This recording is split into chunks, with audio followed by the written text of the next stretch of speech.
இப்போ விஜய் டிவிகே கட்சி வந்து சுப்ரீம் கோர்ட்டில் வழக்கு போட்டாங்க. சிபிஐ இன்வெஸ்டிகேஷனுக்கு ஆர்டர் போட்டாச்சு. அப்போ இனிமே வந்து கரூர் சம்பந்தப்பட்ட அந்த விஷயத்தில் வந்து தமிழ்நாடு போலீஸ் இன்வெஸ்டிகேஷன் பண்ணக்கூடாது.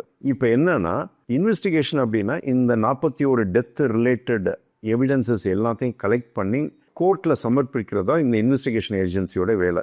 இது வந்து சரியாக நடக்காதுன்னு விஜய் கட்சி டிவிக்கே ஃபீல் பண்ணது.